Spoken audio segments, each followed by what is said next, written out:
So what is going on, everybody? Today we're going to be predicting UFC 287's co-main event between Jorge Masvidal and Gilbert Burns. It's obviously the co-main event to the big one, Israel Adesanya versus Alex Pereira 2, going down in Miami. So it's a big-time fight, the King of Miami and Jorge Masvidal.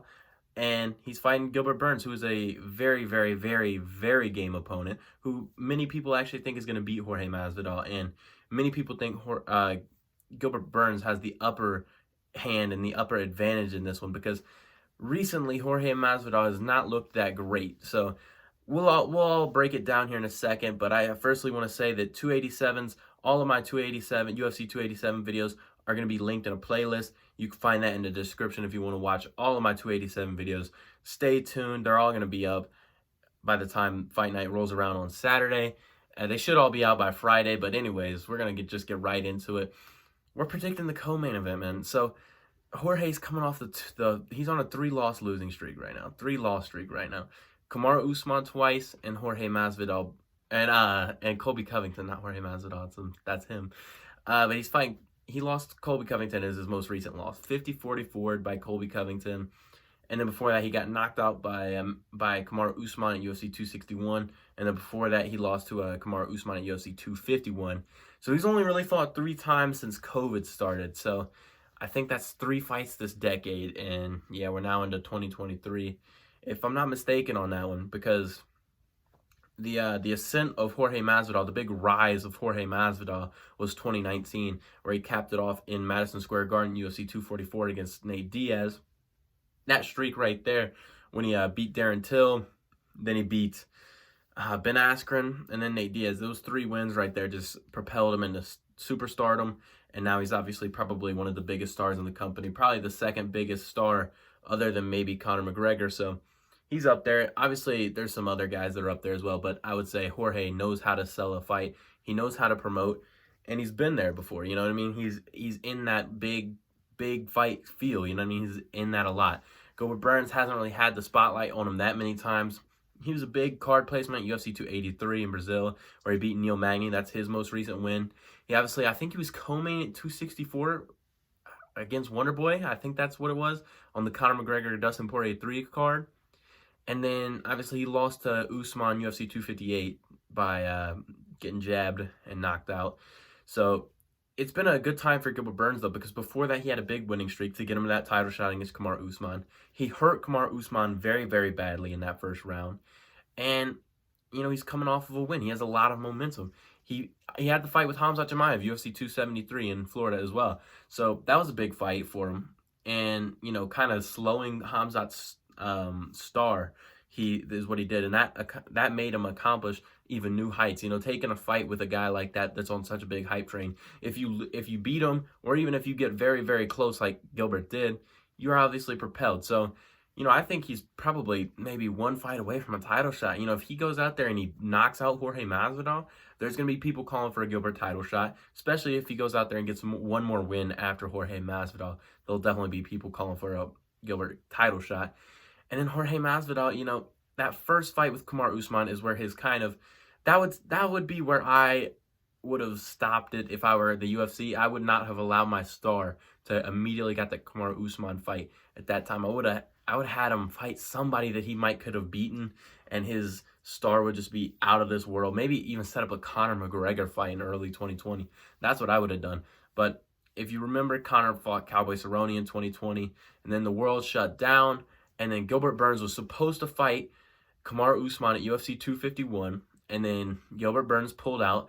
Jorge Masvidal had to fly across the world in 6 days' notice, took the fight, cut 20 pounds, fought Kamaru Usman, pretty much got 50-45. Very, very, very, very, very dominant for Kamaru Usman.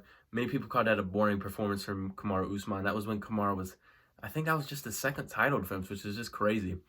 Yeah, I think that was only his 2nd title defense. The first one in Colby Covington of December of 2019.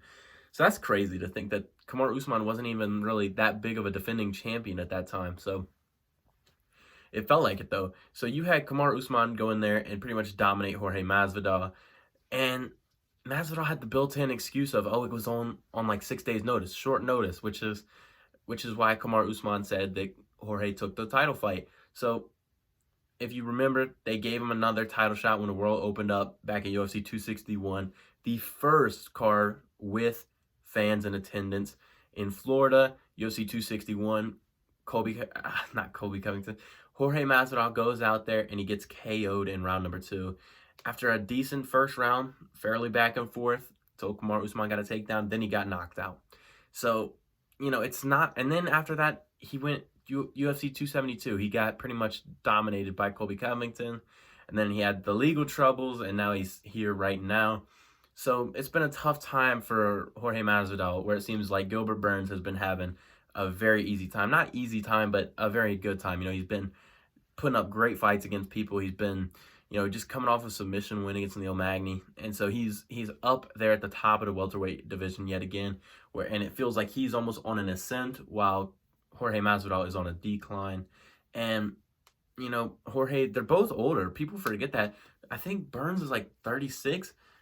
So he's only like 2 years younger than Jorge Masvidal. People act like Jorge's over the hill, which I think they just mean that. Like, he's already had that, if you're going on a mountain, he's already gotten to the mountain. He's already kind of right here.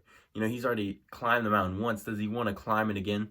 For Gilbert, he's never really gotten to the top of that mountain and achieved the superstardom. I know Jorge never got the title shot, but, he got the money, the fame, and what a lot of people desire when they get into the sport. So he pretty much accomplished more dreams than he ever could have. And that, is pretty much the top of the hill. I mean, the only other thing you could have done, which is just add a UFC title, which he fought for. So, he's fought for that. He came up short both times, but he challenged for it. And, he already reached that pinnacle almost. Obviously if he had won it, he would have been even a bigger star, but, what can you do if you're Jorge Masvidal? So I don't know if Jorge Masvidal is going to retire after this fight. If he loses, he said he might. I think he did, because I think he said if he's no longer going for that title, he's going to leave. So we might see a Jorge Masvidal retirement. But now I'm going to start to break down the fight, because this is where it gets interesting, because a lot of people are reading so much into this fight because of pretty much just Jorge Masvidal's recent matchups. So if you remember, he got dominated pretty much, and that's mostly by wrestlers. So people are saying, Gilbert Burns has amazing Brazilian jiu-jitsu, and he's going to be able to take down Jorge Masvidal. I think Jorge Masvidal, call me what you want, call me crazy, because I see most people are picking Gilbert Burns for this fight, saying he is the more elite fighter. And I just feel like it's going to be a situation where Gilbert can't get the takedown as easy as people act like he can. I don't think Gilbert is going to be able to take down Masvidal like that. I think Masvidal has decent takedown defense. If you remember, part of the Colby Covington fight, he was not getting taken down. He was just getting held against the fence. Especially if you go back and watch UFC 251. Yes, he got taken down against Kamaru Usman. Yes, he did. But every time he would work his way back to his feet, and most of that fight was against the fence and foot stomping from Kamaru Usman in the clinch on the fence, which is a way that Gilbert Burns could win this fight. And I could see Gilbert Burns winning the fight this way. But I don't really see him taking Jorge down and just submitting him. So it kind of comes up to the striking. And I know the striking, I think if you ask me, Jorge's striking is 10 times better. But if you say the striking in terms of, with that grappling threat, Jorge obviously has to look out for the grappling threat, which automatically brings down his punching ability. So I think that you're going to see it pretty even on the feet. So I think that this is really who just catches somebody first. I do, and I think Jorge Masvidal is going to catch Gilbert Burns. I don't know what it is. I just think it'll be just a slight little, maybe a left hook or something by Jorge Masvidal. And I think it's just going to rock Burns, and you're going to see Burns kind of fly back, shell up next to the cage, and Jorge's going to run up there, start dropping bombs, and then the ref's going to step in. That's how I see this fight going. I do see Gilbert Burns with the larger chance of winning, right? Like, because he has that grappling threat. He has the ground game. He has great hands. He can hurt anybody. He hurt Kamaru Usman when nobody had hurt Kamaru Usman. So he was that guy. I mean, he is that guy. He pretty much has an advantage wherever this fight goes. I just feel Jorge is going to just do something and pull it out the bag. I think his striking is a bit better. I just do. I think his striking is better, and I think his defensive grappling is a lot better than people are making it out to be, acting like he has absolutely no chance against Gilbert Burns on the ground. I just don't think that's the case, man. I think that if you look at the fights that Gilbert Burns been in, the fights where he's taking guys down. Yes, he can take some guys down, but there's other guys like Wonderboy. He did no damage to Wonderboy, and I know he pretty much got the fight pretty easily, but I just don't see him doing that to Jorge. I just really don't. So I'm picking Jorge Masvidal to get it done by second round TKO. And man, it's going to be a crazy sight to see. Let me know your predictions, because obviously I think most people are picking Gilbert Burns. I think that's kind of the MMA community as a whole is picking Gilbert Burns, especially that's the casual pick for sure. But I think everybody's picking Gilbert. So I'm going to pick Jorge Masvidal. That's the fight I'm picking. Let me know what you guys think of this prediction. Love to hear your thoughts and opinions on it. Anyways, guys, peace out. Make sure to watch all my other UFC 287 predictions, man.